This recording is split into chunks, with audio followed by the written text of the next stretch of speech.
In the tapestry of life, where every thread holds a story, America in black and white emerges as a haven for the voices echoing through the heart of our communities.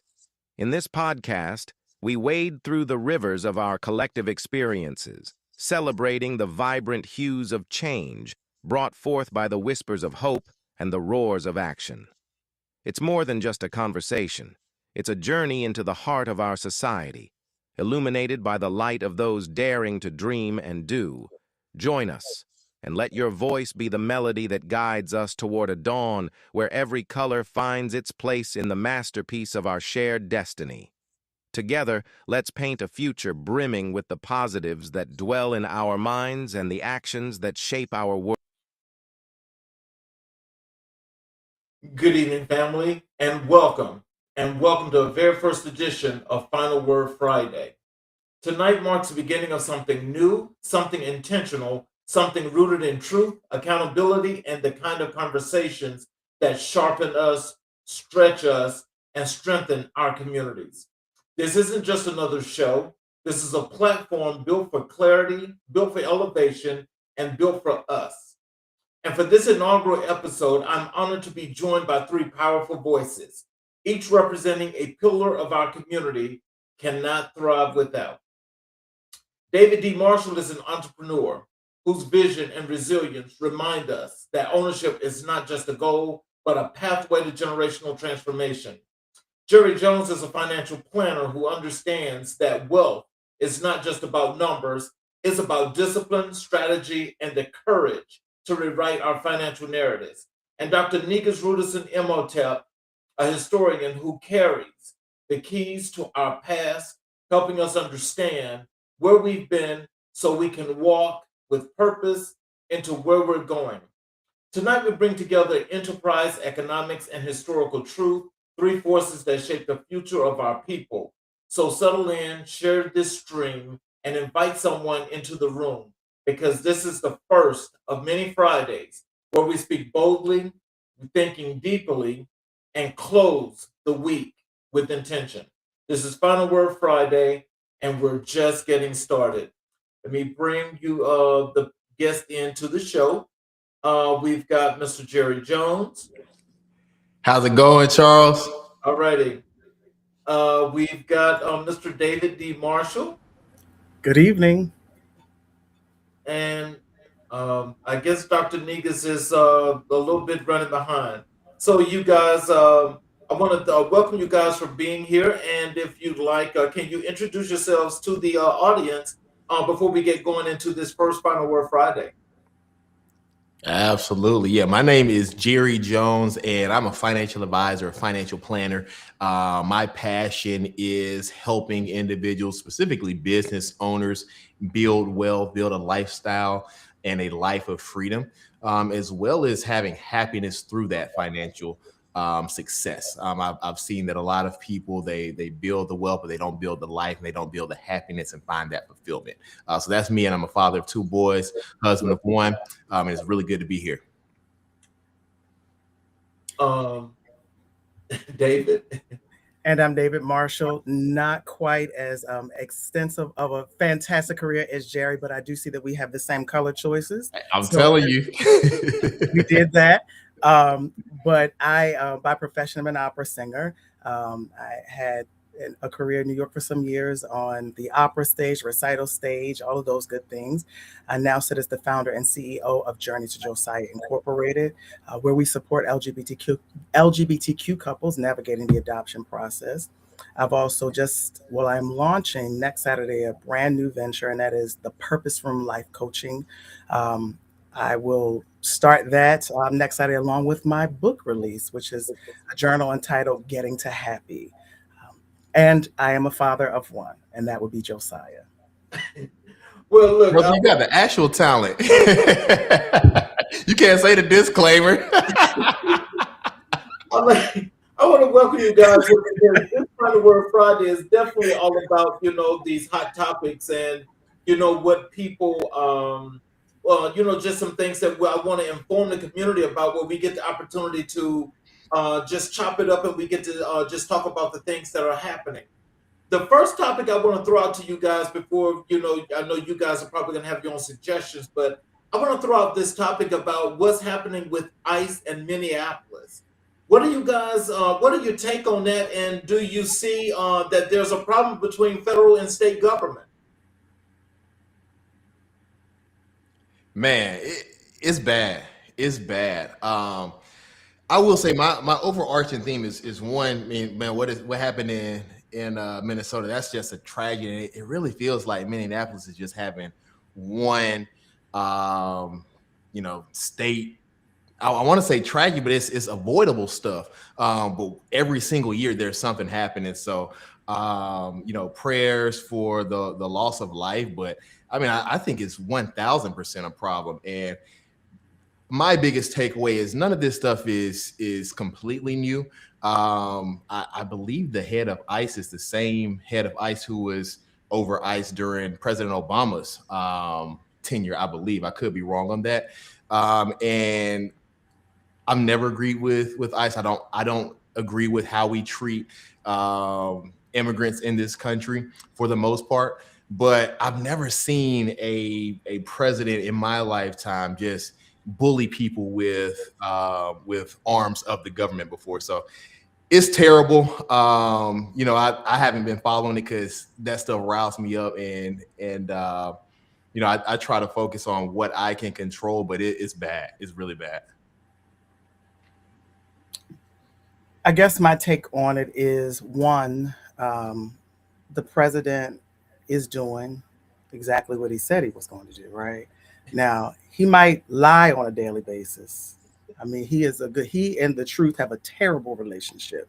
I'm sure they've been divorced for many years. But where he has been very, very forthright is on the policies.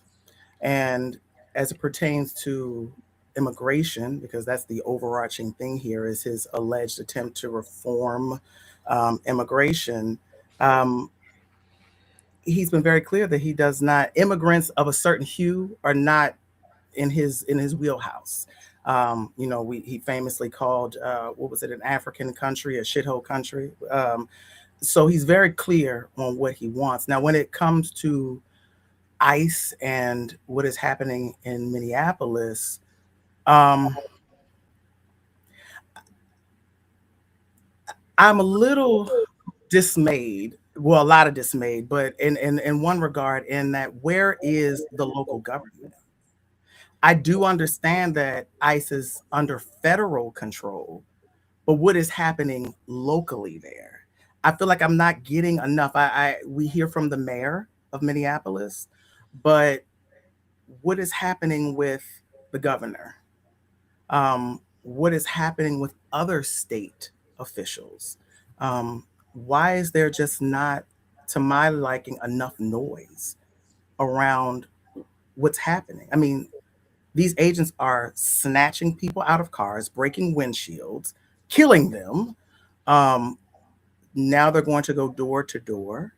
And what I can't help but think about when we even hear about the door to door thing is the stories we've heard in terms of slavery, right? There were safe houses. Quakers served as safety for our ancestors, and there were slave catchers who were ever on the loose, right, going door to door, and our ancestors were hidden under the floor and any other place as these people bogarted the Quakers' homes. So we're looking at a modern day form of slave catching, if you will. So yeah, it's very, very scary. The other thing I would like to also add to it is I don't know why, but this is not my wheelhouse. But when we're talking about ICE kind of almost taking over Minneapolis, we can't expect for the local police to be able to manage that and the community, because really the police's job is to really manage the community. But I'm not sure as to why maybe the National Guard has not been dispatched. Well, as you say that, I mean, one thing that's crazy about that is, this man is actually trying to bully those states that are not red states. And so what he's doing is, when you mentioned where is the government or the governor, the state government, basically he's already activated the National Guard from other places that's taking over the city of Minneapolis without their governors doing that. And so now that the people are pushing back, now he's talking about of enacting I forgot what the law is called, but Martial law. yeah, martial law. Mhm. Now he wants to enact martial law, which basically is a part of his creation of a whole bunch of things in order for him to just create all these fires to burn the whole world so that he never has to leave office, is what he's doing. But at any rate, yeah, that's what he's doing. That's actually taken over Minneapolis. But the thing about it is, the Supreme Court has allowed him to do that. And so and so now that the people of Minneapolis are pushing back against this, is why he's enacting the martial law. And so even in doing that, you cannot get a moral person on that right side of government to do the right thing, because they're also afraid of this man, because they were going to do a vote to actually take away this power of all this conflict that he's creating.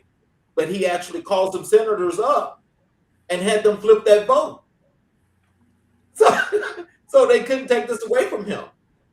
And so that in itself, again, is causing a problem. But the problem is that when you saw how Chicago pushed back, Chicago was not going to allow him to do that. So now now he's trying to bully Minnesota, Minneapolis. He tried it in Los Angeles. They pushed back. So now that Minneapolis is trying to push back, now they're doing martial law.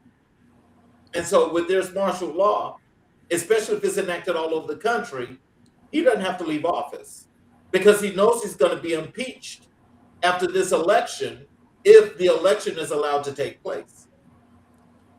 If Yes, exactly. If. Yeah, it's interesting. People just completely ignore the lack of principles, lack of honesty.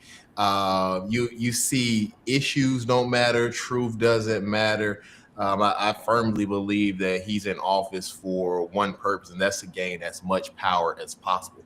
Because even look at party platform, right? The right is supposed to be minimum government involvement and states' rights, right? This is the complete opposite. This is huge government, huge overstep by government, right? Regardless of how you feel about Venezuela, I'm not as in global politics, but regardless of what you think, how it was done is huge overstep without any Congress approval or anything. Huge overstep of government, which goes completely contrary to the platform. And I shouldn't say hate. I'm trying to work on myself in 2026. But in past tense, I hated Trump in his first election, right? I thought that he was running on a bunch of platforms that, judging his past life, I didn't think he believed in most of these issues, right? He's running from a right platform, a pro-life platform. But I'd be shocked if Trump wasn't behind any abortions, right? And now he is really big with the Christian nationalists. And this is coming from a Christian, right? He's really big with the Christian nationalists. Not a Christian nationalist. Let's not get that twisted. Christian. I follow Jesus.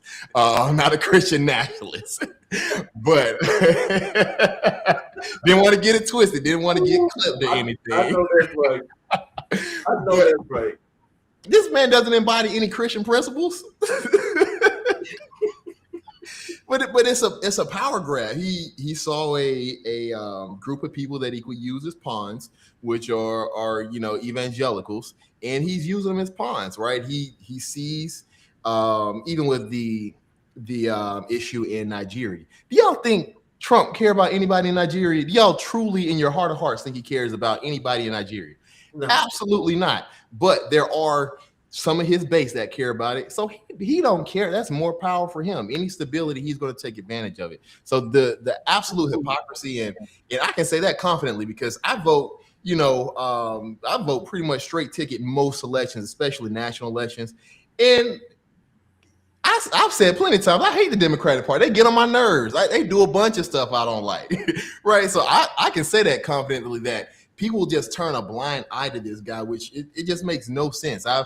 I've not turned a blind eye to when the party does, less, right? And I love Obama as a president. I thought he was a phenomenal president, right? He's been doing some similar imperialistic stuff. It hasn't been as bombastic as Trump does. I believe Kamala will be a significantly better Kamala Harris will be a significantly better president than Trump, right? But she still, is going to be doing imperialistic stuff. But we just haven't seen it so bombastically and with complete disregard for how it looks, what's the morals, and what's even my position yesterday. Mm.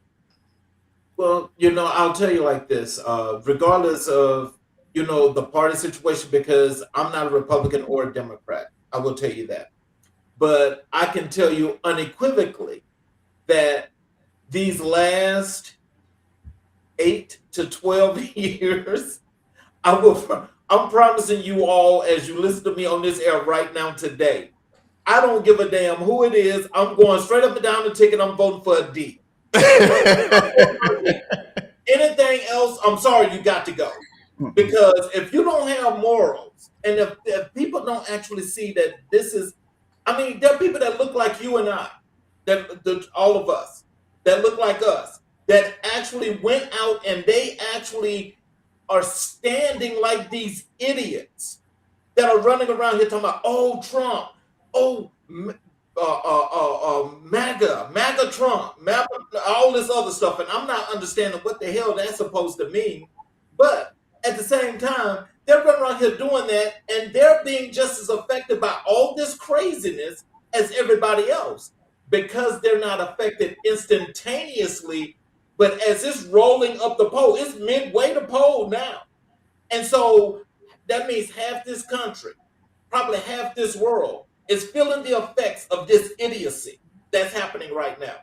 And so with ICE running around here, these people running around with these little things on their faces, and I'm thinking like, how in the world can they possibly think that somebody's going to say, well, okay, you say you're ICE, and so I'm just going to let you in?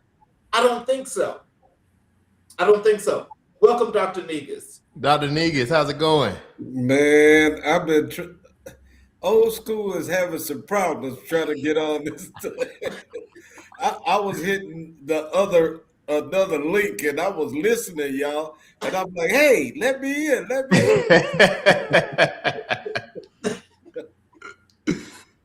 But yeah, so they run around here, they're doing that, and I don't respect any of that. When I say I don't respect, I respect people's rights to do, they vote however they want to and they feel the way they feel. But they don't have the right to impose those things on me. That's what I'm talking about. So because you feel like you want to be an idiot, then you go be an idiot. Y'all go jump off the train together and y'all can all do what you do. I'm not jumping off. Okay, I'm still riding. So because I want to ride, then that means that I'm a problem. If I don't jump off the train because they want to jump off the train, then we got a problem. So you tell me, am I supposed to have rights? Am I not supposed to have rights? That's the way they feel.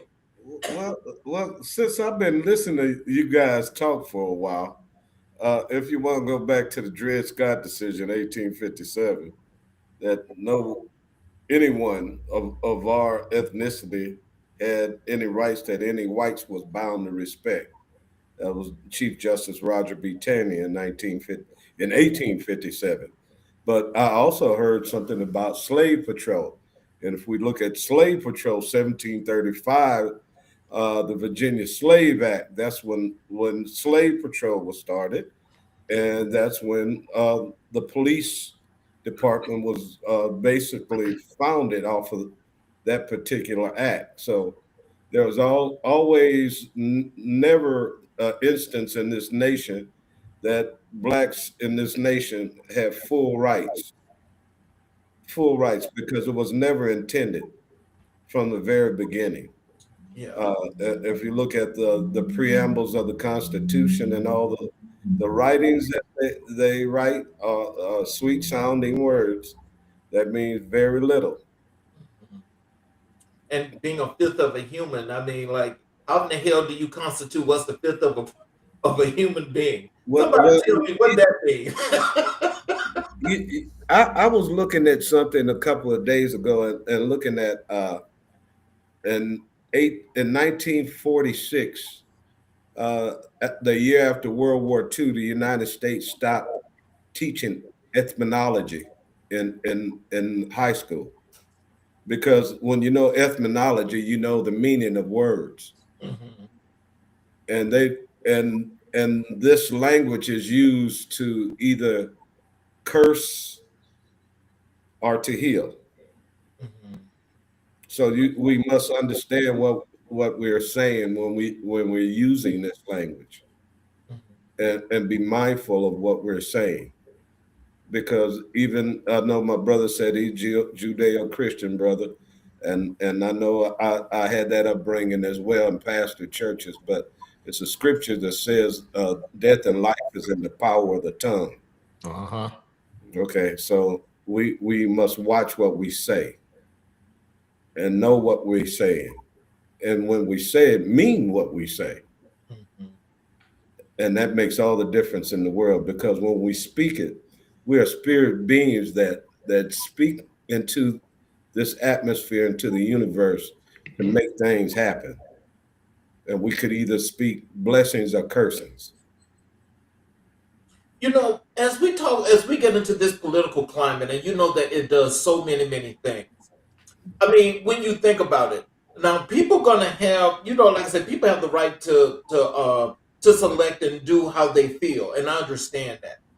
But I just want to ask you all, when you think about how you want to live your life and the things that you see fit for you, how many of you, by show of hands, can say that what has happened under a conservative regime has not only benefited you, but is benefiting you forever and ever, and you're going to stay with that? How many of you are going to vote for that? Seriously, no. Restate that statement. How many of you are going to? How many of you believe, honestly believe, that with these folks running around here up in this administration and before under this conservative bull crap that they got, that these things that they're talking about, how many of you honestly believe that these are good policies and they benefit you? I've said I am because none of them have. You got to put your hand down. None of them have. I think that is like, but see, but you know, but when we have people, and see, this is where I think we have to be careful, as you mentioned earlier, about people that look like us, because there are some people that, you know, believe it or not, they're not even in the top 1%. And so if you're not in the top 1%, there's nothing that's going to be beneficial for your ass at all. So if you're not up here, then you're not benefit. If you say because you earn $1 million, you're only middle class, and that's being cut off. You understand what I'm saying? Yeah. So how can you honestly say, because you think that, oh, it's not going to affect me, but it is. And now when it starts creeping up that pole, and then it starts knocking on your door, then what you say? Oh, now I'm black again. See, Charles, I started just. Oh, go ahead, David. I also though want to differentiate between what is actual conservatism though. I don't think that anything that is under that, I think we will call it that because it's the Republican Party, which is allegedly a conservative party. But these policies are not conservative. They are strictly racist policies. There is nothing about that that has anything to do with conservatism, at least to the extent that I understand what conservatism is actually supposed to be.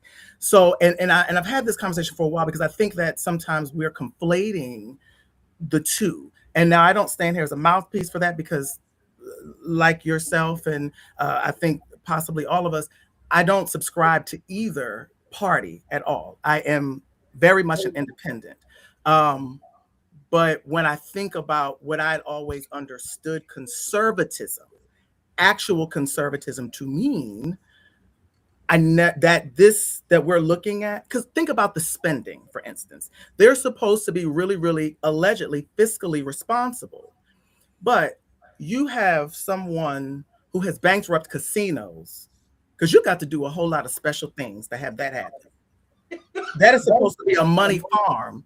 Yeah. So that can happen is astonishing. So when you look at even his level of spending, what he's spending, going back to ICE, their budget has now, I want to say close to tripled. It has now superseded the military budget. Originally, it was pretty high, but he's actually reallocated their budget. Now they have zero. Mm. You have signing bonuses for these people of upwards of $50,000 to come and be modern day slave catchers, as I've called them. Yes. 50,000. I might need to infiltrate from within. Sabotage. It's so I just wanted to point that out again. Not that I'm a mouthpiece for conservatism. There are some things in actual conservatism that I do agree with, but this is not it. This just is not it at all. These are all racist policies, and that's not conservatism. Well, I have to disagree because all these policies are racist from the very origin, regardless of you're right wing or left wing.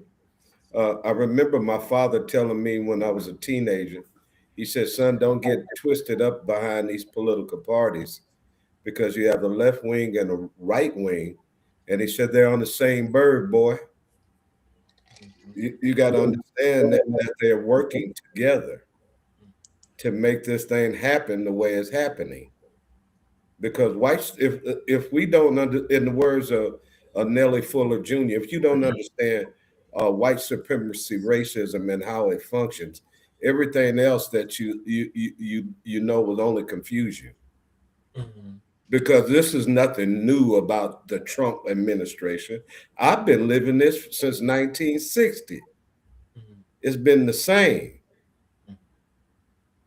You might have a few liberties now. I remember when we couldn't drink water from water fountains. I remember when I couldn't go in the restrooms. I remember all of that type of stuff.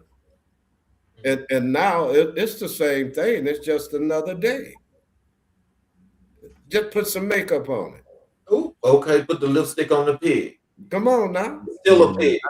I think neither party is cares about our best interests. I will say though, as far as what is going to do more direct harm, I just think that the Republican Party has been. I'll put it like this: the Democrat Party at least pretends to care, right? They at least pretend to care about Black people. They'll at least throw us.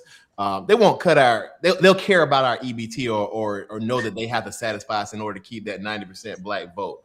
And even going back to what you were saying, Charles, with how they'll have these Black folks running around with the MAGA hats and shilling for a administration that's done nothing for them, doesn't care about them. I will say, man, we voted as Black people. We voted 90% Democrat for pretty much since the party switched. And then that's for a reason, right? I think it doesn't take much knowledge. You don't have to be super deep into politics to understand that these Republican policies are affecting us more. They're harming us more. So even I think they'll put these Black people on Foxes. That's just a little token. That's their little mascots. These people are distraction. I just ignored them because they had all this talk about how the Black vote was going to flip in this last election, this last presidential election, and it didn't. Now Black people turned out less to this election than the previous election, but it was still pretty much the same percentages that it's always been, and it's going to be that way for the foreseeable future. Because I just do think that one side is doing more harm to Black people and people who are not in that upper class than the other. Even though I don't think either party really cares about it. I agree with you 500% on that. And I mean, I'll just say it to you like this. I mean, like I said, and I'm open when I told y'all I really mean this. This midterm election, I don't care if it just says D. I'm voting for it. Hey, insurance inspector. I'm voting for it, and I'm telling you, I'm doing what they do in mainstream media. I am putting out each and every story on my blog post every time that you catch these conservatives with this nastiness that they're doing and all this fraud.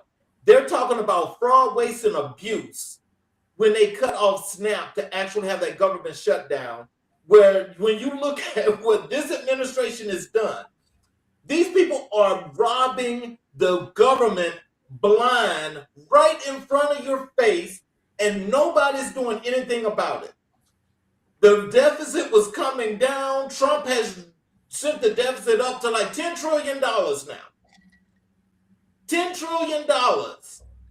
And then talk about, oh, we worried about our children under the Biden administration and spending, when Trump has both times, not only has he got that with that fraud and that lie about being a president, because he ain't a president. I don't know what the hell he is. He's just an occupier, and I call him that all the time, because he ain't no president. But when you get up there and he has actually, these people know he's stealing money. How in the hell are you able to reallocate money that's already allocated to take care of the government, and he's moving it and keeping it in their pocket? These contractors that are coming into the government, don't nobody know who these people are.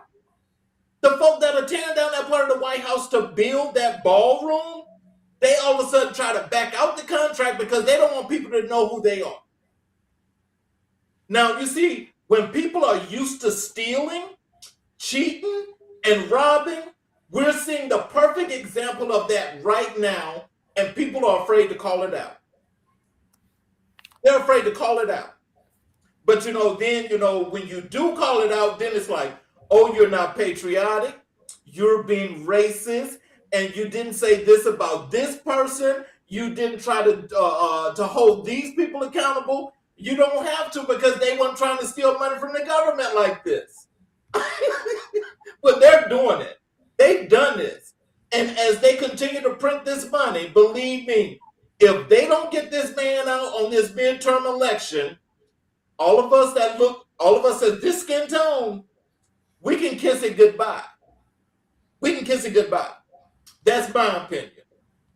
That's my opinion, and I'm sticking to it. And I approve this message. Man,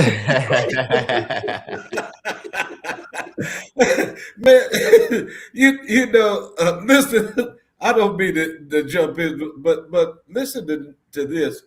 In 1923, Marcus Messiah Garvey, who was a true philosopher who had an idea to segregate and move to Africa, he wrote a poem called The Tragedy of White Injustice. And he wrote it in 1923. Could I read two stanzas to that poem, please, sir? Yes. Well, thank you. Here we go. I'm gonna do stanza 1 and 2. Here we go. Lying and stealing is the white man's game. For rights of God, nor man he has no shame. A practice of his throughout the whole world. At all great thunderbolts he has hurled. He has stolen everywhere land and steed. A buccaneer, a pirate he must be, killing all as he roamed from place to place, leaving disease, mongrels, and moral disgrace. The world of him is replete, for from his javelin boat to his new built fleet. Oh man, excuse me, this thing moving around. Let me redo that second one. It says, the world History of him is replete. From his javelin boats to his new fleets, hosts he has robbed and crushed below. For friend and neighbor he has made a foe. From our men and women he had made the slaves. Then boast he has become a brave. Cowardly he steals on his trusted prey, killing in the dark, then shouting, hooray.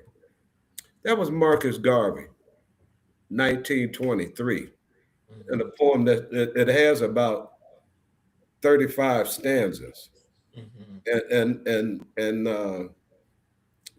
we got ancestors that left a lot of messages behind for us, and some of us who especially been educated in this colonial system are quite frequent to regurgitate Western ideas because that's what we were taught. But I tend to look back towards the Afrocentric idea and going closer back to my roots and learning from our past. And that's why I'm thankful for the opportunity to be on this call and to interject in this conversation. Dr. Negus, what's your takeaway from that poem? That poem told me that white supremacy racism is not new, and that the European culture is I'm going to take it from the way Dr. Frances Cress Welsing put it, from the Cress theory on color confrontation. Her paradigm was that whites are genetically and numerically deficient. So because of their deficiency, they know that because of the things that we got hanging between our legs, our testicles and penis, could genetically annihilate them. Because at one time, if you know anything about genetics, dark is dominant and light is recessive. So anytime you put that black seed, it dominates. Black seed is something that's you're gonna see a little nappy head baby coming somewhere. You're gonna see them lips and that nose somewhere. You know, you're gonna see that lips and that nose, bro, because of that seed, and that's our ancestors are hanging between our legs, and our ancestors. That's why we got to be serious about who we putting our seed in. See, so I'm gonna have to just jump out here. This is where my values differ. You know, I'm not super researched in the not archaeology, anthropology. I'm gonna mess that one up. Anthropology and all of those, but where my worldview differs is I don't have a problem with white at all. I love my white brothers and sisters. I have a problem with racism. I have a problem with white supremacy. I think that that there is a world where, you know, maybe not in our lifetime, maybe not in our kids' lifetime. I think there's a world where we can stop letting we can both races can come together and say at some point that that racism is wrong, that white supremacy is wrong, that Eurocentrism is wrong. But I've just seen too much of people being people from both sides. I've seen, and I think it's also a power thing. I think that right now globally whites are in power, but I can't jump out on a limb and say that, you know, if yellow was in power, that yellow wouldn't behave in the way that Europeans have behaved in the last 10 years or what, insert race here. So, you know, white's not my enemy. Racism is my enemy, right? White supremacy is my enemy. That's just where I stand. And I really appreciate Garvey for, you know, his willingness to be radical, his willingness to make a change and put his life on the line for that change. But I just differed with a lot of the more militant people in our history, even despite the good that they've done. And part of that's coming from that's just my Christian worldview. I Well, think we're all made in God image, regardless if we're black, white, red, whatever. And I believe you're not a Christian, but I believe we were all made in God's image. And look, and I agree, whether that if you put some black in there, that nap gonna come out, that 4C hair gonna come out, right? You gonna see it somewhere. But I also fine by me. I say this, when I listened to that poem, what it reminded me of is when my understanding from my African American Studies course I took, and when we talked about the Silk Roads, and that's when Europe did its deception against Africa when they made this alliance that they have today, that actually changed the currency, stole the gold anyway, and made everything under this system that we're actually under right now at this point. So it's repressive, and it's going to always be oppressive unless we decide we need to come from under this system and create our own. My thing is, when I listen to what Garvey said in those first two stanzas, is that it says to us, it's only about us if we want to make it that. If we want to go out and we want to make this change, and we want to get things back to where they were supposed to be, then we will do that by uniting. If we don't unite, then we can't expect, which is the definition of insanity, we can't expect these people to be in anything that we're doing and then expect a change, because that's not going to happen. That's realistic. That's just being real. Now, it may sound like it's radical, but it's not radical. It's the truth. The truth hurts a lot of people, because if you're going to tell me that I'm doing the same thing that Jim Bob is doing, my production is much better, but Jim Bob gets all the credit. Now, if I want to go and I need to get a little bit more proceeds to build mine, I can't get it, but he can. But it's justified. So what that's saying is, yes, it's racist premises, but it's also saying that if we're going to do what we need to do, if we don't unite, then that's never going to happen. That's never going to happen. And so I can care less about what other folk are doing. I like to focus on where I'm focusing on. And when I say I'm focusing on, if it's about building my communities, our communities, that don't make me racist. That don't make me an exclusionist. That makes me imperiled and loving of my people, because they can love their people and still get credits and justifications for doing wrong. We can't. So if we're going to change that, then we need to start standing up and doing that. There's nothing wrong with that. And there's nothing wrong with how if we did what we wanted to do, I can guarantee you, if we had a system within this system and we united and did what we needed to do, I can guarantee you they would die. Plain and simple, they would die. Now, am I saying I want them to die? No, I'm not. What I'm talking about is we have the power. But we don't understand we have the power, because it's always, we have to be inclusionists, but they're always exclusionists. So how do we change that? I want to make a statement. When I made the statement, I never stated that I hated white folks at all. Sorry, I wouldn't try to put that on. I want to make that point of clarity. Yeah, I apologize. That was a point of clarity, and you also made a recollection of my religious faith, which I never made a statement about who I am or what I am. Mm-hmm. But what we're looking at is that racism, the only true means of racism, is white supremacy racism.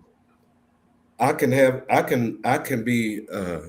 discriminate to a degree or dislike somebody because I don't like them because something they did to me, but I don't have the systemic power to put an institution on somebody because I don't like them. Mm-hmm. When a system is already set in place that does it. So I wanted to bring that for a point of clarity in our Mm-hmm. discussion to look at that, and that and if we can go back as far as the 1455, the Papal Bull that Pope Julius the Fifth. No, not Julius the Fifth. It was the 1455 Nicholas the Fifth. I went to Catholic high school. Okay, I came out the hood in Houston, Texas, and went to a private Catholic school. And I told my mom and dad they turned me over to the enemies. But I went in there and I started reading every damn thing that they had. Okay, and the 1455 Papal Bull was gave King Alphonse of Portugal the authority to go into West Africa and take human cargo and bring it to the Western Hemisphere. Mm. The Roman Catholic Church was the one behind the transatlantic human cargo trade. I don't call our people slaves because they were not slaves. They were people who were brought here and forced into slavery. But I don't hate anybody. I Mm-hmm. love myself and I love my people. Mm-hmm. And that's why I'm here, because I want to be here to be to clarify and to bring back to our memories about what's going on right now. Because if y'all ever look inside of the Senate, not Senate, but the House of Representative chambers, where the Speaker of the House and the President and the Vice President sit every time the president makes the State of the Union address. Uh-huh. On the side of the wall, if you look at it directly, on the side of the wall, there are two columns that have a thing that's called a fash. Faces, a fash. And it's a Roman symbol. It came from the Roman civilization. And that's a symbol of fascism. So from the very beginning of this nation, it was founded on fascism. And we've been living under fascism all our lives. If you watch TV, everything you see after 7 o'clock is either police, a fire truck, or a courthouse on the regular stations, because they're continuing to put this in our mind to keep us. I worked here in Des Moines, Iowa, and I worked with a deferred expulsion program.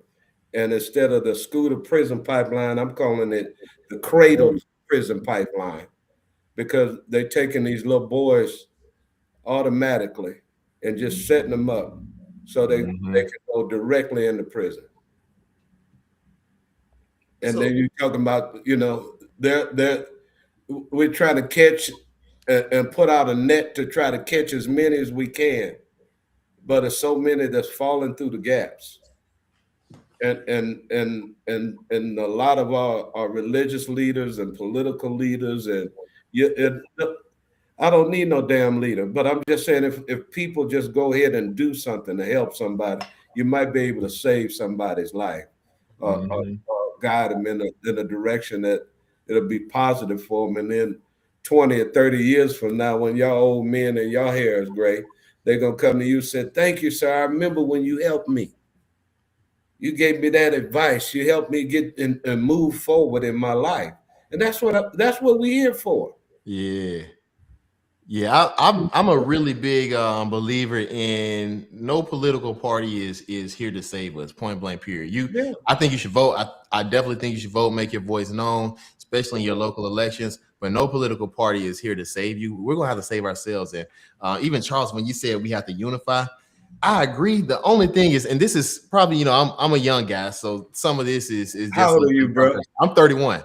Oh, good, young brother. Go ahead. Yeah, man. So some of this is a young person thing, but I just kind of look at, how just different ways we unify, common experiences, the way we vote together. I'm like, Man, we unified. It's just we going against a system that is just so far set up against us. It's just gonna take superhuman strength. And what's the way that you eat an elephant? One chunk at a time. So, I don't know how we can change the whole system. I don't know how we can get equality in this country, but I do know how I can help one person, right? One person get out of poverty, right? I don't think any child in America, we're way too rich of a nation for any child to be in poverty here.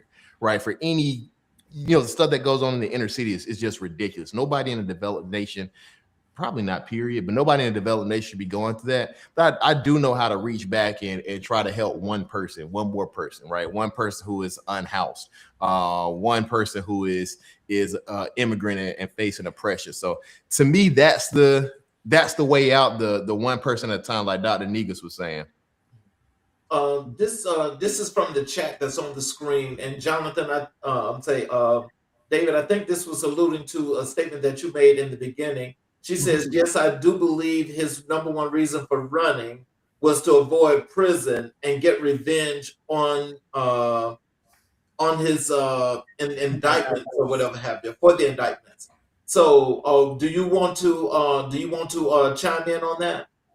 Well, certainly. Why not? And especially because that person there was my best friend who made that statement there. She's so smart. We're best friends. That's my Angela Brenneman. Absolutely. I agree that was the number one thing, was to save his ass. Because what has that man done that has not been illegal? Right. You've got a person who's come into office with 34 felonies. 34 of them. He came in the door like that, and that's not counting the ones that he's not been charged for. Right. So I see you doing the counting over there. That's a lot of them. But I will also add to that, though, kind of almost intertwining this conversation. You can only be a certain color and have 34 indictments and become the president. When you are a felon, as it were, you're not even allowed to vote, but can become a president. That's a very interesting statement. I mean, a very interesting thing there to be able to do.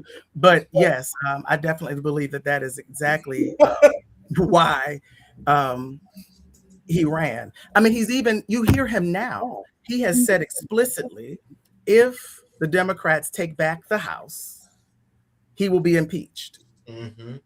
Those are his words. So, I mean, everything for him now is just about keeping himself out of a prison cell. Now, I'll also say this. I don't believe he'll ever see the inside of one. I don't think that man said explicitly, and that's why I said earlier, he's told us everything. I just think that people electively decided not to listen. Well, he do lie, so I'm gonna give people a little bit of grace. They might have thought he was lying about it. Well, but see, I think there's a difference in what he lies about. Yeah, I'm joking. You're right. So he lies about, this is going to sound real crazy, he lies about facts. Yeah, I'm joking with you. But he's not lying when he tells you what he's going to do. These are things that when he talks about stealing an election, just not using those words, he says he's going, did you hear him when he said it? Or did you electively decide? Because, his people say, oh, well, he was joking. But I think when we joke, we should laugh, and no one was laughing. At all. No one finds that funny. So he said before he ran the first time that he could, shoot somebody in Fifth Avenue and get away with it? Yep. Shoot him right in the face and nothing would happen. And so he's showing you that he was telling the truth about that. Yeah. Because he know how to tell the truth a little bit. Say that again, Jerry. I'm shocked he know how to tell the truth a little bit. Well, the devil tell the truth sometimes, Jerry. You're right. The devil can tell the truth at times when it benefits him. Yeah. So I think that he's been very, very forthcoming about what he wanted to do, and he is doing it. But a lot of it is the kid. But he's not going to prison. That man is not going to anybody's jail cell. I have another quote here, comment here that's in the chat. Let me put it on the screen. This person, Coach Carrie Willis, it says, read Secrets of the Millionaire by T. Harv Eker and 177 Mental Toughness Secrets of World Class by Steve Seibold, collectively. They create a paradigm shift. Wishing you all the best. Dr. Negus, you want to talk about that? I'm not familiar with the manuscript, but it would be hard for me to talk about the manuscript straight up. That's something I haven't read. Right. But I know listening to the conversation, we have. I'm thankful for this opportunity, and brother David, I'm gonna give you a fist bump on that first comment you gave. I'm putting my fist up to you, so you can give me a fist bump if you want to. Be all right, bro. You know, looking at this, man, we look at old Donald, and he's a creation of this society, and a person that was made to be who he is. You look, NBC made him who he is because of when he did that damn show talking about you're fired. Everybody watched it. You know, back you younger folks back in the day, all the rappers wanted to be like Trump. Everybody wanted to be like Trump. And all the rap songs. Yeah. Everybody want to be like Trump. Jesse Jackson and Al Sharpton was hanging out with Trump. Mm-hmm. Yeah. Okay. So all of them, the same damn group of people. Yep. So let me say this.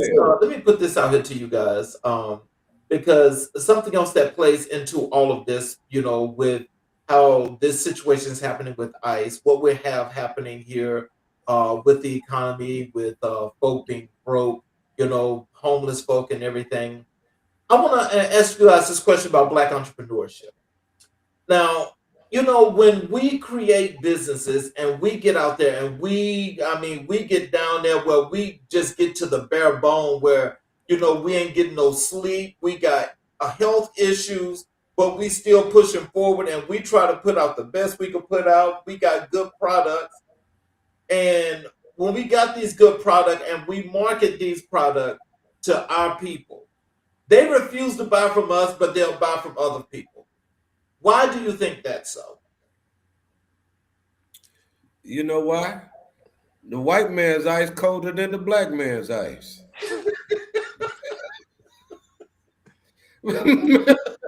Malcolm made it plain. He made it plain. We were, you know, I'm sending my kid to a private school, and they're going to get a better education than the ones over there in that public. Okay. Our minds are centered in whiteness. And we're more concerned about being black-faced white nationalists than being who we are. Well, you know something, I want to go a little bit further when I ask this question, because, you know, the in-depthness of this is what's so crushing. And that is because we've got all the spending power, trillions of dollars in spending power. But when we have entrepreneurs or people that look like us that want to start businesses, they're doing good jobs. They're doing like everybody else when it comes to like trying to grow up, blow up, and do what they need to do. But when you go to market this product and you have your product and you explain it all the way down, just like a fraction, you break it all the way down to the lowest term. And you do that for your people, but you don't get the proper response. And they don't want to do business with you because they say, oh, your product ain't good. No. I mean, how does that make you feel? So, Charles, I'm gonna have to come at it from a different angle. Me personally, I know I'm in the minority, but I do think Black people support each other. I definitely think we support each other significantly more than white people support each other, just off the strength of being white. I think they support each other as far as proximity. But I'll just put it like this. Me as a Black advisor, I know plenty of Black people who met with me for the sole reason because I was Black. Mm-hmm. Right. I don't know any of my white fellow financial advisors. I don't know any white person who met with them solely because they were white. Right. I know people who supported me in my business just because I'm Black. Now they got a bunch of support from other white people, and right, they might not have wanted to work with someone who wasn't white, but just supporting you just because you're a part of your group. We're really congregated, right? I love eating at Black-owned restaurants. I know several people who do. When I see a Black-owned business, I support it. I know several people that do. We just can't get perfect attendance, right? And the thing is, it shouldn't take perfect attendance. It shouldn't be only on us to write years and years and years and years and years of oppression, right? Hundreds of centuries and centuries of oppression, right? I don't personally think we can just come out here and support each other's businesses enough to reverse what happened to us in this country, me personally. I also think from years of working with really, really wealthy people, man, most of this stuff is resources. It's not talent. It's definitely not talent, right? A lot of this stuff is, I'll just paint a picture. A lot of this stuff is, there's a bunch of successful business owners who I know, not non-Black business owners who I know. They're successful. They're pretty talented, but I know people who are more talented, but they had 2 years when they didn't make any money from their business. Parents bankrolled them. Parents let them stay with their house, right? When they needed some investors for their company on startup, parents' best friend gave them $100,000, $1 million. I don't know nobody with $1 million, especially not growing up, right? My parents, they'll take me in their house, but it's gonna be real uncomfortable with me and my 2 kids and my wife in that 3-bedroom house, right? It's gonna get real uncomfortable. So I think a lot of this stuff is resources, and I also see the nice, wealthy parents to nice private schools that automatically get fed to colleges, that automatically get fed into these incubators and these networks and pipeline that we don't have. And so I think, me personally, I think we do support each other. It's just, I think we also kind of unfairly hold ourselves to an unfair standard where we were all taught you have to be twice as good, 10 times as good, 20 times as good. At least 10. And is that even enough? You know what I mean? So I think we need to give ourselves grace as a people personally. I don't know I know people who are 10 times as better and still not successful just because they don't have the same resources. So I don't know if that's enough. And me personally, I don't think we can just kumbaya our way to reversing racism. No, not kumbaya. But you know what? I would like I agree with you a bit on that, Jerry. I think, but I will also say this now. Please, no one get upset if we over certain age. I'm older than you, Jerry, but I think that I'm younger than the other 2 gentlemen. So I'm 46. I do believe that some of that is generational in terms of lack of support. Yeah.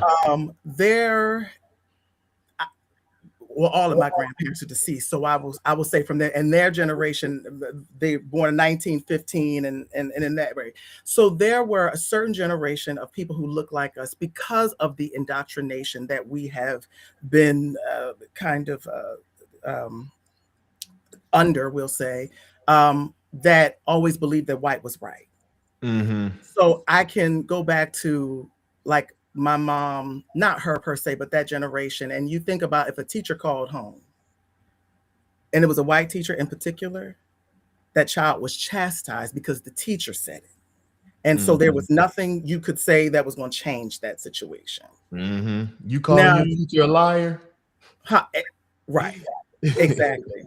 But again, going back to that kind of almost white is right kind of thing. So as the generations have moved kind of closer to the more current, I do believe, are a bit more liberated. Are we completely? No. But I do believe we're a bit more liberated. And I do believe that we are a lot more connected to each other than earlier generations. So I do, to a degree, believe that we are a lot more supportive of one another because we look at each other very, very differently than some of the earlier generations did. There was a lack of trust, a complete and total lack of trust in earlier generations of each other. Whether or not we choose to admit that or not, there was a complete and total lack of trust. That has begun to subside as time has gone on. We are not now looking at each other as inferior. There was a generation of people who did look at each other as inferior. Mhm. Look at the colorism thing. It's Mhm. real. Yeah. Mm-hmm. That was very much and that was something that was within our community. Where did it Yeah. come from? Obviously, it came from the way that we were separated based on complexion during slavery. But at the same time, it was still something that was very, very much inbred in our community. There was Same a thing with. hierarchy. Say that I'm again. about to say same thing. Growing up, you get an African student getting called names from Black students, Black American students. Exactly. So, Mm-hmm. kind of moving it back into the whole current in the business realm, I think that again, as time has gone on, we are looking at each other very, very differently. I don't think we look at each other as inferior as earlier Mm-hmm. generations looked at as early generations of Black folk looked at each other. I Mhm. mean, I can remember sitting at the table with my grandparents and listening to some of the derogatory things that they said about each other. I mean, we have to call a thing, right? We can't act as though our people did not denigrate each other, regardless of where it came from. Mm-hmm. What we can tell you where it came from, but it happened. And so Yeah. I Yeah. think when that is something that was a real thing that many of us heard, I can't say all of us, I can speak for myself because again, I got an old family and I heard what I heard at this table. So I can imagine my grandparents were not going to go to a Black owned business. I am Mm. positive they were not going to do that. Mind you, on my paternal side, my grandfather was a business owner. Mm-hmm. Mhm. But by choice, was he going to go to another Black owned business, maybe to go and buy his skincare or, there was a time where he had to, Mm-hmm. but then when there were choices, was he going to Mm-hmm. necessarily, I don't think he was. Mhm. Can I get in? Mhm. They, because I can understand your viewpoint, but I know I grew up in the inner city of Houston, Texas, during segregation in a community that had a 35 block Black enterprise zone, and it was all Black businesses. And my father owned the furniture business, and I saw in that community how uh, the African philosophy of Ubuntu, meaning the oneness of community, work, and how even from the Black Chamber of Commerce for that particular North Side, uh, those businesses bartered between each other. My father bartered with other businesses in the community who had insurance, who had or the cleaners or whoever, and our money stayed together. Our money stayed in our community for quite a long time before, in comparison to the integration that Dr. King was pushing so hard for. Because even in his final days, he said, "I think I may have helped people into a burning building." Mhm. Be- because folks thought segregation was wrong, but yet segregation produced W.E.B. Du Bois's and Dr. Carter G. Woodson's and Dr. Frederick Drew Gregory's and all these different uh, powerful Black people who come out of our experience when we work together. Right. But once integration came along, uh, we felt that our businesses were less than Mhm. because we had to go and spend our money with the white folks and show that I bought that over there from there. So I got this bag that came from that, it says Macy's. Okay. I got the bag, and that's all you got because you just gave your money away Mhm. for nothing on something you could have got back in your neighborhood if somebody had it going in your neighborhood. So that shows you, just like my brother brought forth, for the past 5 years, I worked as a business coach with the Washington Mandela Fellows at Drake University, and Black African young business people under the Obama administration created that program to let these black business people come in, but Trump just stopped it just 4 or 5 months ago. You know, and these young black entrepreneurs come here, and their main purpose is to do what they could to develop their business and create training programs and I help them with leadership management and cross cultural collaborations, because that is the way for us to make money. If we could get our money and access our money abroad to some of those foreign goods and services that we could transfer and bring it back here, we could get ourselves out of a hole as a people, really, and we could help our people back over there at the same time.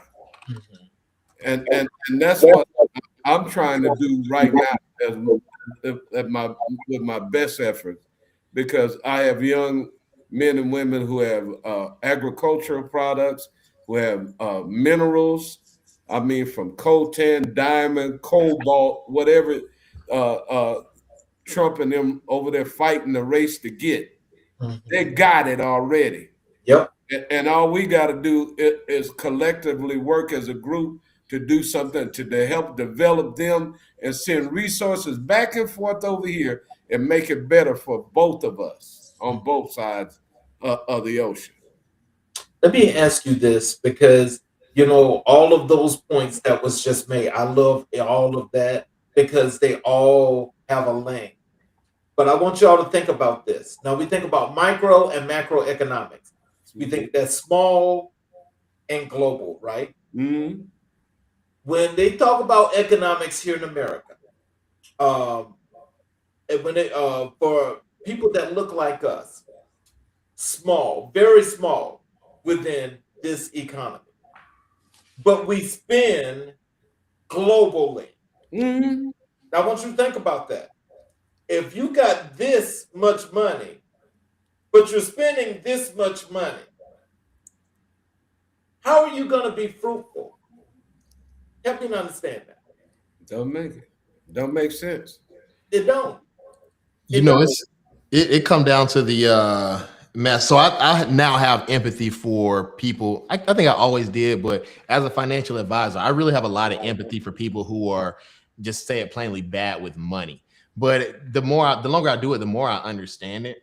Man, if you can't get your basic needs met, you can't think about saving, right? If you don't have hope, you can't think about saving. The number one thing for having good spending habits, right? For people to delay gratification, for people to put off pleasure now for thinking about their long term. Well, if you don't think it's going to work, if you think the system's out against you, if you think that you can save up all the money in the world and it still won't mean anything, you just gonna start doom spending, right? If it's not gonna work out anyway, I might as well have a good time now. So that's giving me a lot of empathy. So it kind of it makes sense now. The older I get and the more I see both sides of the coin. Because I grew up, thankfully, man, I had a phenomenal parents, and I grew up in a really privileged environment. But I went to a high school where it was probably about 50% black, 40% white. And most of black students grew up in the hood. Most of white students grew up in the suburbs. And it was actually a really integrated school as far as friend groups and everything. But so I've seen that side of the coin, from, lower income all the way to, working with ultra wealthy. That's a buzzword now for some reason, but ultra wealthy people. And it's just giving me empathy for, I think the more I do it, the more I see that people act like people. Right. You have some people who are really talented, but I think if you put most people, just pluck some kid out of the inner city and you put him with my parents, my upbringing, everything that I didn't have any control over was 100% God or my parents or somebody else besides me, I think they get just as much success as me or more. And I think you can say that for a lot of people. I can appreciate that very much. I think when we have these kinds of discussions, it is also very, very important to understand why a person does what they do, right? Yeah. And most of it is because if that's all you know, then that's what you're going to do. And so kind of to your point, Jerry, you saw a certain standard within your own family, which then created something within you. The same thing with my family. I have two educated parents. One was a business owner, one who was an educator. And I saw how they managed money. We had, the three of us had investments when we were young. We were in high school when my parents got us our first mutual funds. But would I have just known that intuitively had I seen? No, I wouldn't. And so I do think when we talk spending and how, when we look at even home ownership, well, if you did not come up in a home that your parents owned, you might not see the value in that. You might not understand the concept. You might just think it's just unnecessary because it's what you know. And so I think that a lot of the time when we look at some of these kinds of things, it is so important. And not just this, this is just the way I look and deal with people in general. I'm at the space in my life now where I'm like, I've got to understand the story before I can make really a full assessment of the situation, because there is always a reason why a person does what they do. So yeah, I appreciate the empathy there. Let me tell you, we got Coach Willis has another comment here that he's put in the chat. Let me put it on the screen. He says, it's because what you focus on expands due to RAS. Focus on what you want, not what you don't want. What's RAS? I think when he's talking about RAS, I think he's talking about, wait a minute. Let me I know that's dealing with economics. Let me Okay. Rastafari.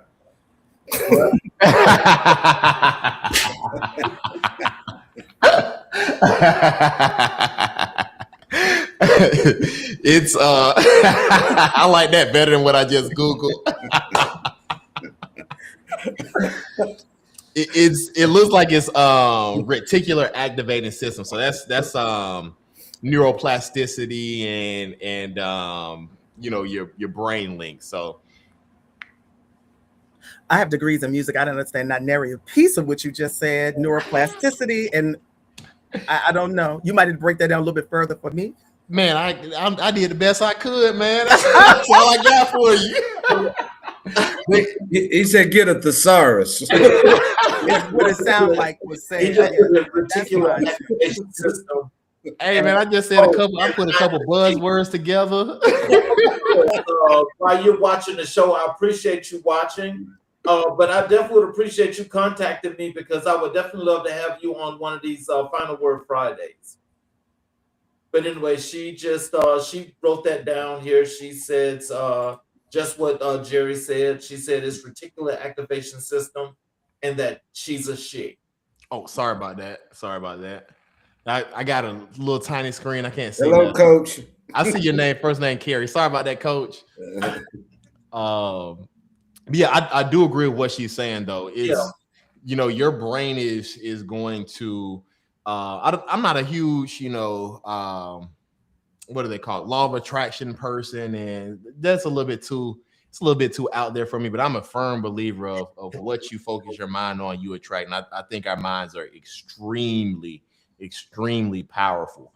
You can see it you can see it when you buy a car, and now that's the only car you see on the road. But that works like that in life. If you focus on one thing, if you're focused on family, you're gonna find opportunities to be a better dad, husband, son, whatever the case may be, right?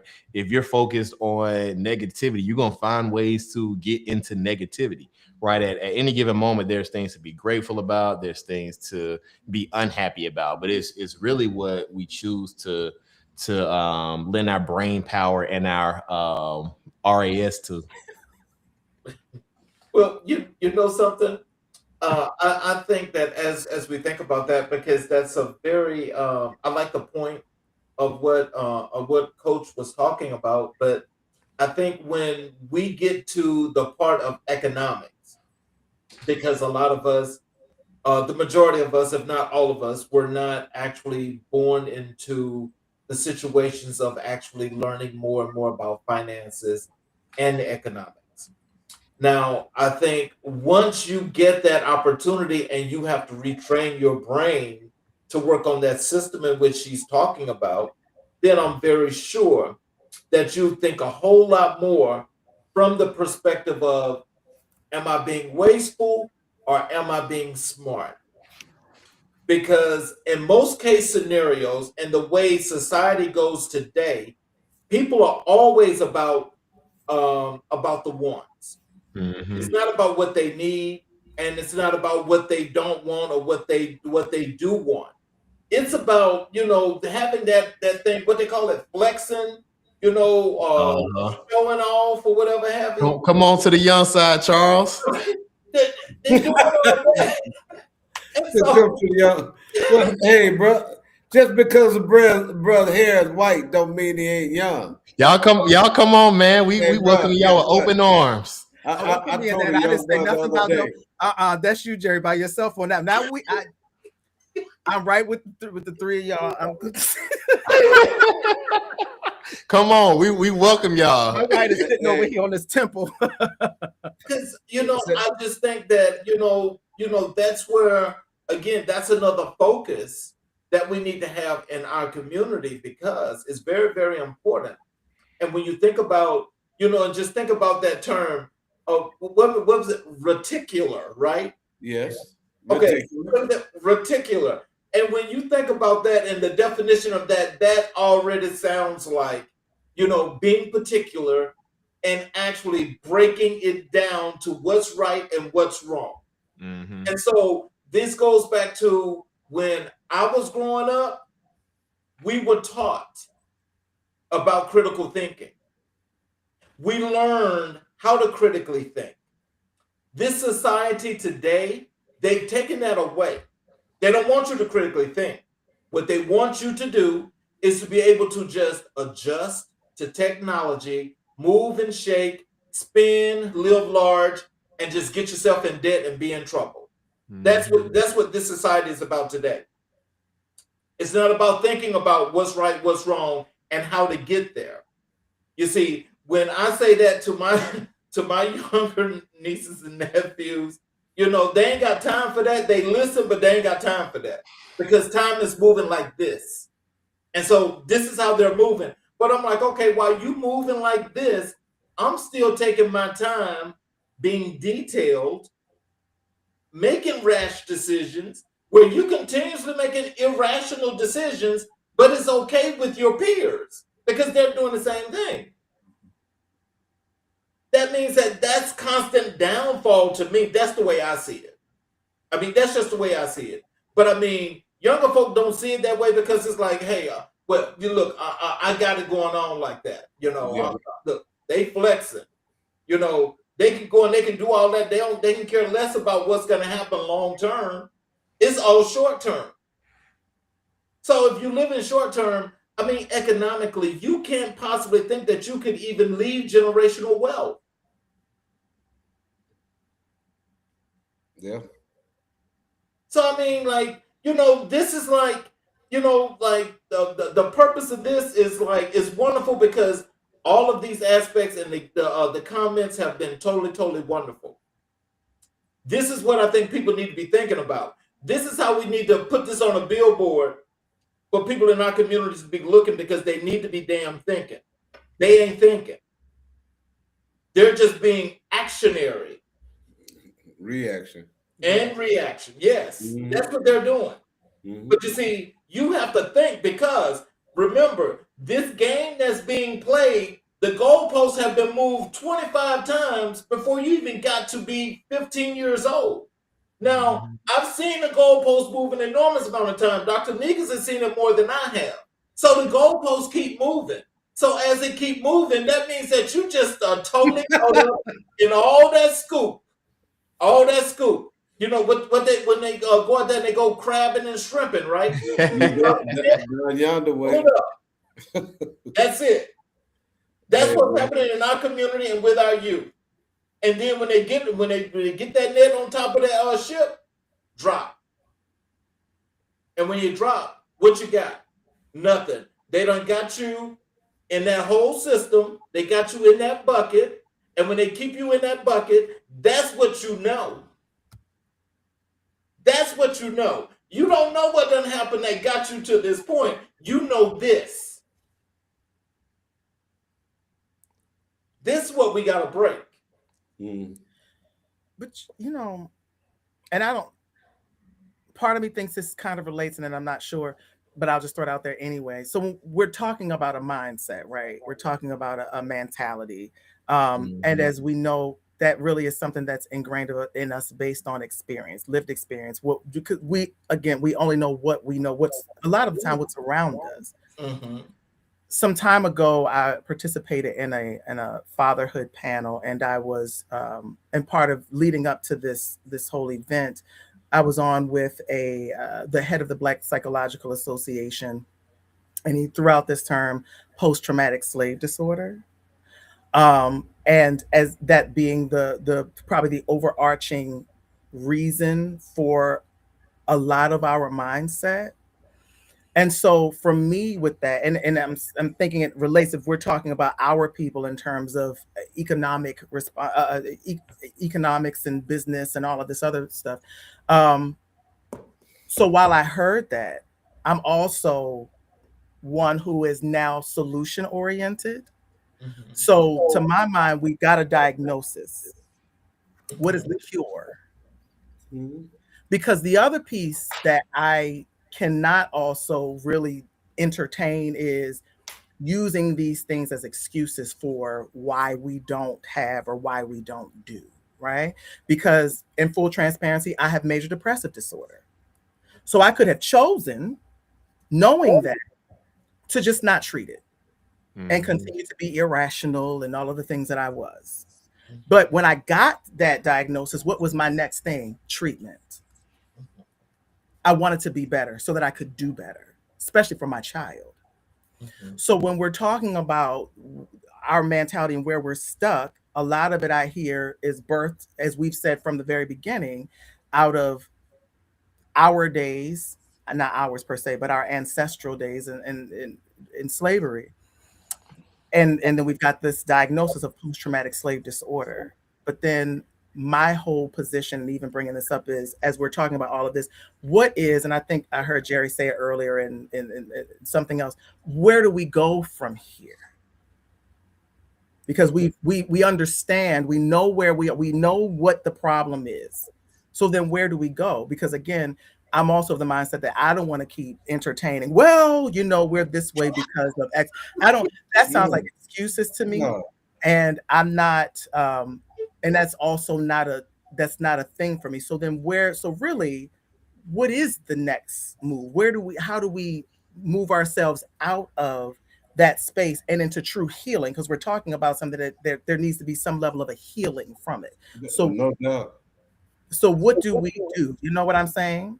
Let me just do this because that's a good question. I want to infuse your question with what Coach Carey just put in the chat. Coach Carey says, but should you be able to live wealthy and leave generational wealth? Now, I want you to think about that question before you say anything, because that's what we always talk about, leaving generational wealth and being wealthy, right? Now, we're also talking about the irrationality of economics in our community.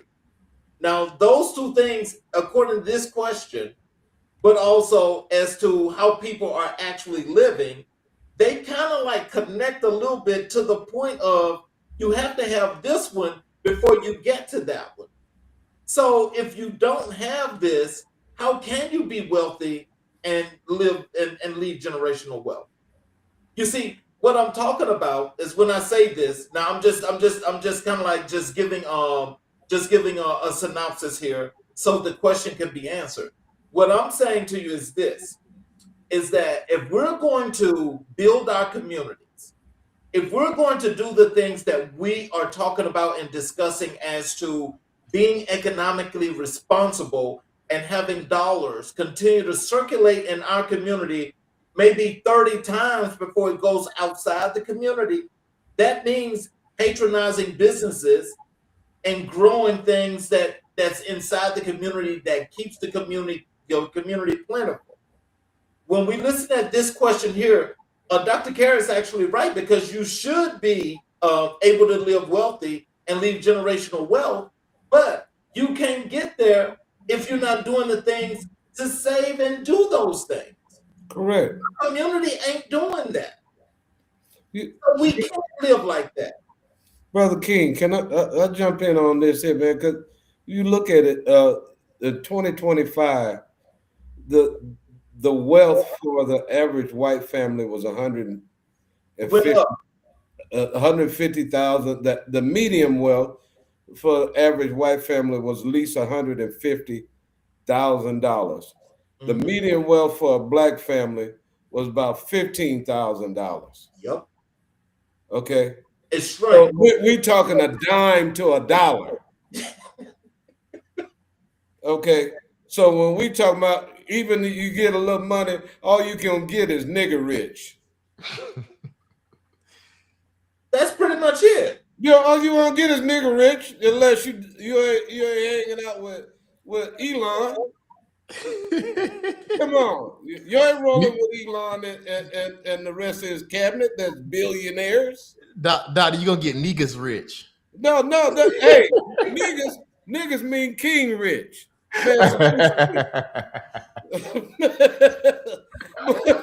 But I'm just saying. You hear what I'm saying? Yeah. All you're gonna do is only get so far. Mm-hmm. When we don't realize that we were the capital at one time. Exactly. We were the commodity. Exactly, and still are. And we are still the commodity. But being exploited. And then you have a members of the lumpen proletariat. I'm talking about those who in that caste system that's so low that's never gonna come up. Never.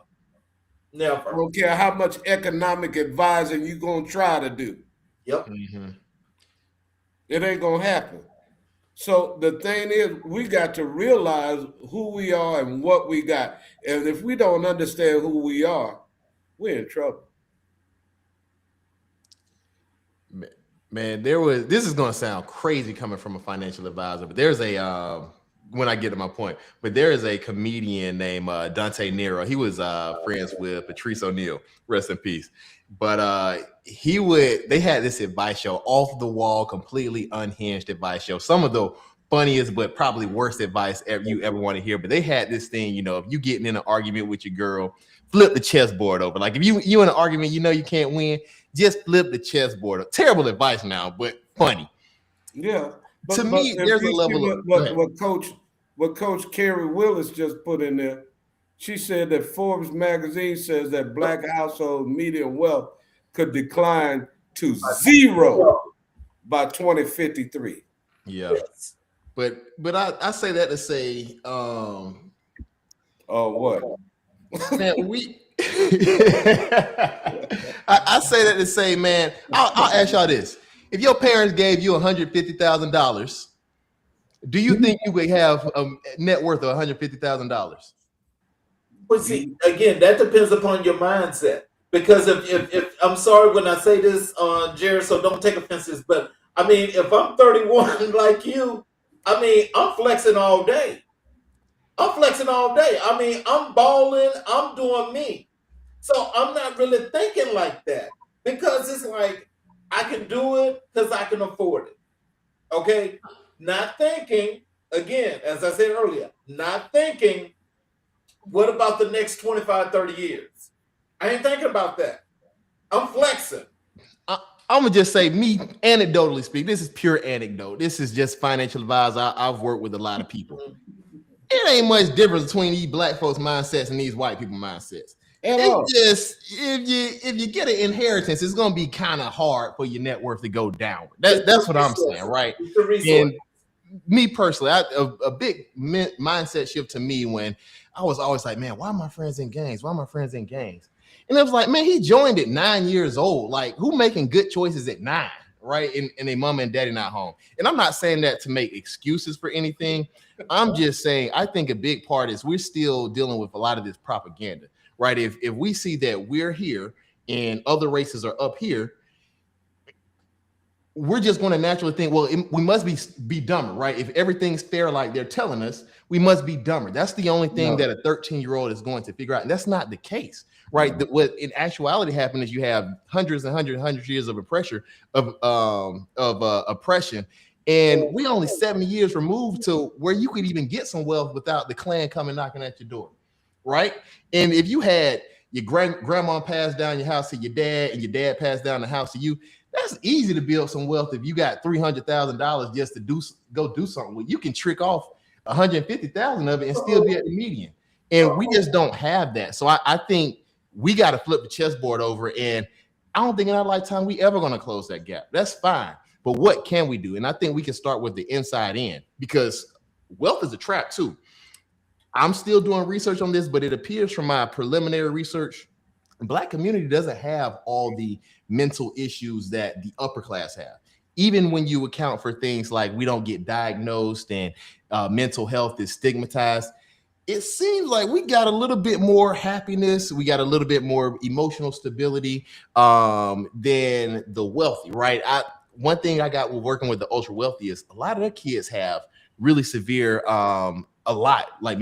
severe mental health disorder. That's without going through a lot of what we would call traumatic experience, right? I had friends who got friends shot, and it's just a lower level, right? So I think, and I'm still doing research on that, but I think that there is a trap that comes with wealth too. But how about happiness, right? I think we can start with happiness. How about esteem? I think we can start with self-esteem, right? I think we can pour some self-esteem into these young brothers and sisters, right? And I think the wealth may or may not come from that, but how can we just teach people to live with what they got, right? To live within their means. All right, you might not be a millionaire, but I know some people who are living phenomenal lives on $50,000, right? Teachers, and they're never going to be anything besides a teacher. That's great, and living way better lives than people making $1 million a year, right? I know people riding jets and depressed. You know what I mean? So let's just start with the outside in and flip the chessboard over. Let's stop trying to chase, what TV tells us are good things, because it's probably not even what it cracked up to be anyways.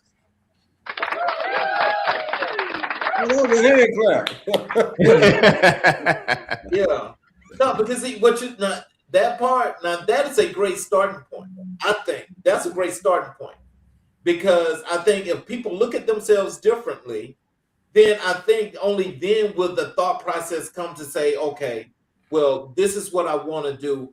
I need to devise a plan on how to do it. So if I need to devise a plan on how to do it, that means that first thing, I need a mentor. I need somebody I can go talk to. Let me go talk to somebody and have them help me. But you see, again, we're at this point now to where, like, this human contact, like us being in the same room, you see, that's getting to be less and less and less. People like to do this right here, or be on the phone or whatever, rather than meet people in person. You have to get to meet people, because if your interactions or your social skills are off, you got a problem.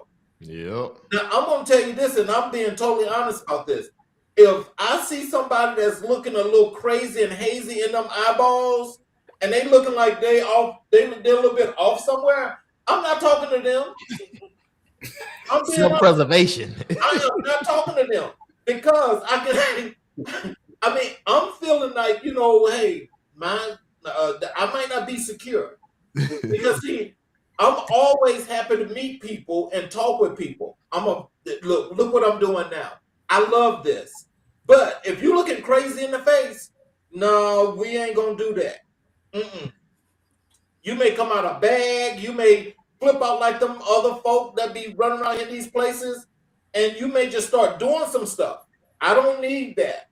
So I need to stay away from that.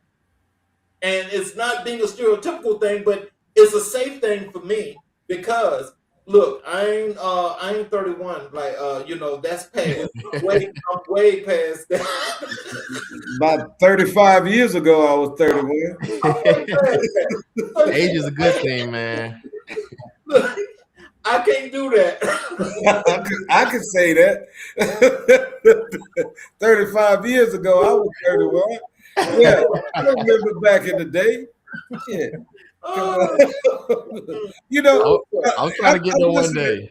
at this wealth thing too, man, because I remember I'm a fan of Bob Marley and the Wailers, as you might expect. Yes, You know, sir. but I remember Bob Marley had started making a bunch of money coming out of the trench town down in the poor gully, and he got to making money and had a BMW, and the man from Rolling Stones magazine came to his house and said, Bob, how's it feel now to be rich? And you got all of this stuff and you got this house. And he said, does money make you rich? See, it's a mindset. Does money make you rich? Mm-mm. And then what came behind him was another singer that was in the same group, Peter Tosh. He said everybody want to go to heaven, but nobody want to die. Yep. You know, and everybody trying to reach the top, but how far is it from the bottom? Mm-hmm. You got to think about it. What are you fighting for? To spend your whole life working like tooth and nail, and then when you're my age, had not had an opportunity to live and love and meet and greet and have time with people. Coach Carey says your money matches your mindset. That's it. That's Can- it. So I'm going to take a liberty. I'm so sorry. It'll be a shameless plug. It goes along again with what was said earlier, and it's the basic idea of happiness, Mm-hmm. and that our money is not the thing that is going to. You can't purchase happiness. That is an Right. internal, conscious decision. Come on. And so the shameless plug is my journal, Getting to Happy, a journal of purpose and joy. Pull it back up. And now Sorry. this is not the resale. This is my little proof. Okay. But it's for sale on my site and on Amazon. But I've been in this space because this is a conversation I've had with many people in terms of just basic happiness. And I think that we limit how important and how necessary that is, because we judge what our happiness should be based on what we see with others. Yeah. You know, for a younger generation, social media is a huge, everybody is living some kind of life that's probably not their real life Fake life. on social media. And it's all tied to things.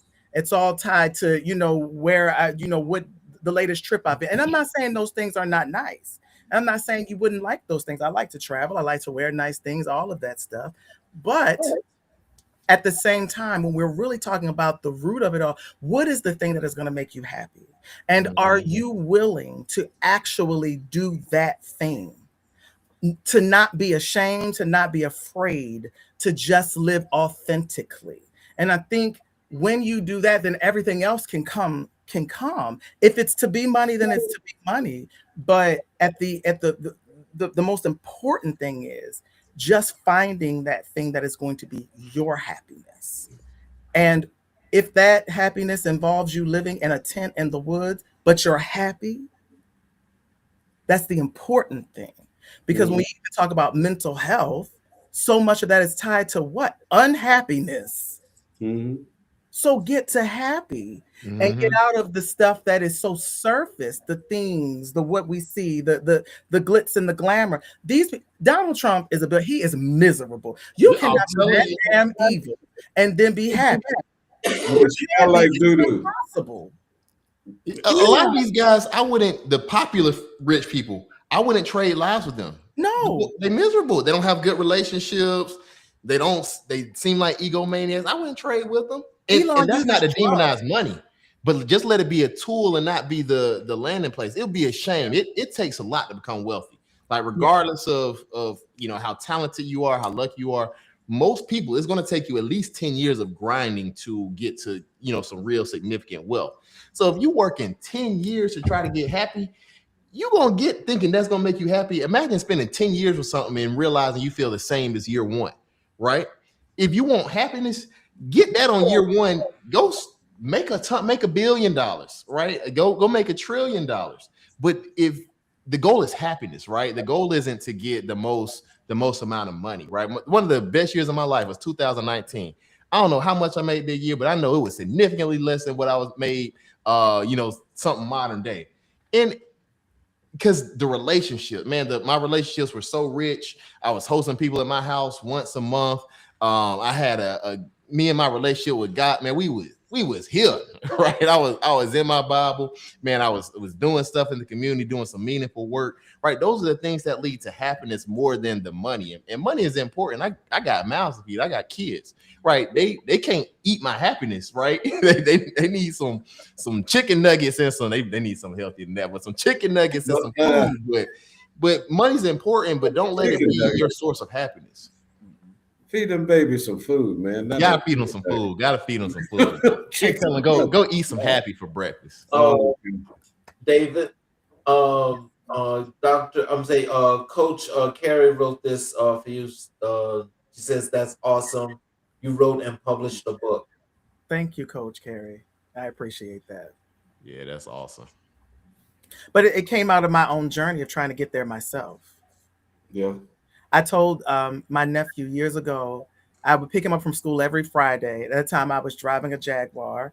And so to a 15-year-old, I'm getting in my uncle's Jaguar, and he has on these clothes, and we go get our hat because he had braids, I had locks. So we went and did this every Friday. And he went on really boasting about that. He thought it was really good. And I looked at him, I said, you won't get this today, but you'll get it later. The better you see me look on the outside represents how bad I feel on the inside. I'm trying to cover for something. You can go to church every Sunday, look at these people in these big old top hats and prom gowns and sequins and looking silly. Oh, no, you didn't call it a prom gown. Because I ain't gonna lie, I like a little first lady hat every now and then. I used to like it too when I was real churched up. But then I began to look a little bit beneath that stuff, up under that big old hat, because now they're bigger and bigger, and you can't even see their faces. They're covering something, right? So I could not. That was my journey for so many years, covering.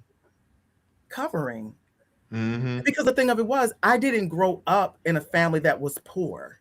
So when we talk about money, I grew up with a family who had it. We traveled the world. I was not happy.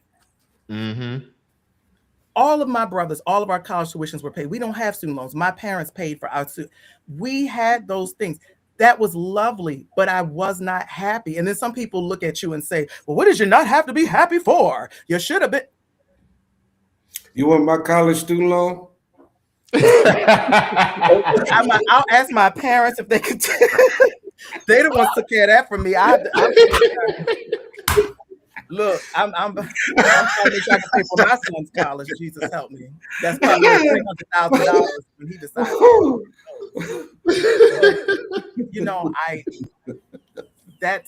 It's just yeah. I got you, bro. I'll co-sign it, man. So here in closing, I want to thank you guys for this wonderful this kickoff of Final Word Friday has been totally awesome. So in closing, I want each of you to, if you want to take some time and do some closing remarks, you can. I'm gonna start with you, Jerry. Man, I really enjoyed it. This is my second time on the show, man. And I think you have a wonderful thing going on. I think it's doing a lot of great in the community. So please keep it up. And hey, man, please welcome me back. Please, I like it. I enjoy it. And man, David, Dr. Negus, man, it was great enjoying the hours we had together and sharing this stage with you guys. And then if anyone is trying to get in contact with me, my social, the The best way to get in contact with me is LinkedIn. So linkedin.com/IN/Jerry Jones CFP. Shoot me a message, say black and white, and I will have a consultation with you. I'll waive the planning fee, and we can spend an hour together and talk about some of this stuff, building wealth. What are the next best stages? And as y'all can see, I'm empathetic and non-judgmental, so you can't say anything that I haven't seen before. David? Again, I thank you, Charles, for the opportunity to be on the platform. This is wonderful. What is exciting to me is that it's 4 Black men here having this kind of intellectual discussion that has been very, very wide-ranging, and at points in different spaces, seeing things very, very different, most likely based on lived experience, right? So I appreciate this, and I would love to be a part of it again, because it's necessary, especially now. If we don't connect with each other right now, we are going to be lost. What I would like to leave as my parting word is probably what I've been saying in this last portion of the segment, and that is finding your happiness and being true to that, being very, very true, and understanding that being selfish is all right. And when I say that, I'm not saying not to play with, not to share your toys with your friends. I'm saying it in the sense that you might need to take some time for you, shutting everybody else out to get to you, to center yourself. Because see, you can show up better when you are better internally. So my charge to people is work on getting, especially in this season, because I don't care what you see happening. ICE is everywhere doing this craziness. The president is a buffoon and everything else under the sun. But that should not detract from you getting to happy, because you can still do that. That has nothing to do with anybody else. Do you to get happy. And so, and if you need to get in contact with me, I'm on all social media platforms, which I was never before, but you can find me on TikTok, David D. Marshall, Facebook, David D. Marshall, Instagram, actually Journey to Josiah, my nonprofit. And I have 2 websites, one of them journeytojosiah.org. And then the other one, Lord, I just created, I don't remember the darn website. That's all right. Just find me on social media. My name is David. You can Google my name, David D. Marshall, put it in. All these things will pop up. And I'd be happy to talk with you. I have the Purpose Room Life Coaching. So happiness and purpose are tied in. So we can walk that walk together. Thank you. Dr. Negus? Well, I want to thank you for this opportunity and having such a pristine group of gentlemen to talk to. And I'm Dr. Nagus Ruderson Imhotep. You can find me on LinkedIn as well. I operate Imhotep Memory Consultancy, LLC, and the main premise of my organization is to advance Afrocentric education, equity, and leadership development. That is my goal. And I want to leave with a poem that I had to remember when I pledged in this fraternity 45 years ago. It's called See It Through. Well, when you're up against the trouble, meet it squarely face to face, lift your chin. When you're up against the trouble, meet it squarely face to face. Set your shoulders, plant your feet, and take a brace. When it's vain to try to dodge it in spite of all that you can do, running from it will not save you, see it through. Black may be clouds about you and your future may seem grim, but don't let your nerves desert you. Keep yourself in fighting trim. You may fail, but fall still fighting. Don't give up whatever you do. Eyes front, head high to the finish, see it through. Even hope may seem but futile when with trouble you beset. But just remember you're facing just what other men have met. You may fail, but fall still fighting. Don't give up whatever you do. Eyes front, head high to the finish, see it through. That was by William Ernest Henley, 1853. And I had to remember that poem back in May of 1981 when I pledged Omega Psi Phi to the day I die. Watch out now. I ain't gonna let them flex on me, but I was part of the first fraternity, but No, the first fraternity was called Prince All Freemasons, young man. he's All right. Yeah. I pledge Remember Alpha who Phi you're Alpha talking to. fraternity. Remember, you're talking to your elder. so Alpha Phi Alpha fraternity. Hey, no, I it's know good about seeing Alpha Phi any Alpha. Greek brother. Well, you know, don't make me go there. so How's college Hey, life? you How's college life? we say all this talking, man. We see each other in corporate America, in the business world, man. We be best buddies. It don't even matter. but I want to say this before closing is that I appreciate you guys because this is like the ultimate and I think the best beginning for Final Word Friday. And I think this sets a standard that is going forward for every Friday. This even includes next week, that we've got to do better each week. And I want to thank you guys because not only was this thought provocative, but this in itself, it actually, I'm more than sure that when we had people like Coach Carey that was chiming in and watched the show, is that there were things that and having the interjections and having these comments, it helps us to put more information out there for people to see. I'm hoping and I'm wishing and I'm going to put it in the atmosphere that I know that there will be people that's got to be reaching out to you guys because they're going to want to know what was it like sitting here on Final Word Friday and telling people the truth as to how things look from your perspective.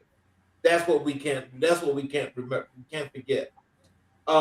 So, what a powerful way to begin this journey. Tonight, we didn't just talk. We built. We connected the dots between our history, our finances, and our future. We heard from an entrepreneur who embodies possibility, a financial planner who equips us with strategy, and a historian who grounds us in truth.